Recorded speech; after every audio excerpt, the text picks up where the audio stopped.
സൗമ്യതയെ കരുത്താക്കി മാറ്റിയ നേതാവായിരുന്നു തങ്കച്ചൻ സാർ. അദ്ദേഹം ഇരുന്ന ഓരോ പദവിയും പാർട്ടി പ്രവർത്തകർക്ക് വന്നു ചേരാനുള്ളൊരിടമായിരുന്നു, നേതൃത്വത്തിന് ഒരുമിക്കാനുള്ളൊരിടമായിരുന്നു.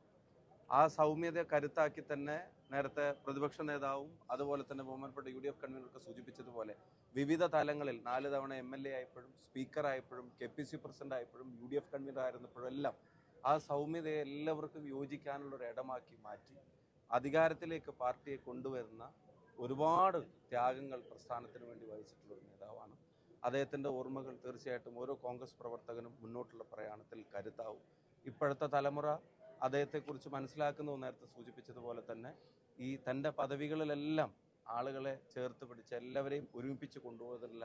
നേരത്തെ ഇവിടെ സൂചിപ്പിക്കപ്പെട്ടതുപോലെ തന്നെ അസാമാന്യമായ വൈഭവം കാണിച്ചിട്ടുള്ള, പാർട്ടി താല്പര്യത്തിന് മറ്റെന്തിനേക്കാളും താല്പര്യം പ്രകടിപ്പിച്ചിട്ടുള്ള, ഒരുപാട് പ്രതിസന്ധികളിലൂടെ പാർട്ടി കടന്നുപോയപ്പോഴൊക്കെ എക്കാലത്തും പാർട്ടിയേക്കാൾ വലുതല്ല മറ്റൊന്നും എന്ന് തീരുമാനിച്ച്, താനെന്നും തീരുമാനിച്ച് പാർട്ടിക്കൊപ്പം അടിയുറച്ചു നിന്ന നേതാവിൻ്റെ ഓർമ്മകൾക്ക് മുമ്പിൽ ആദരാഞ്ജലികൾ അർപ്പിക്കും.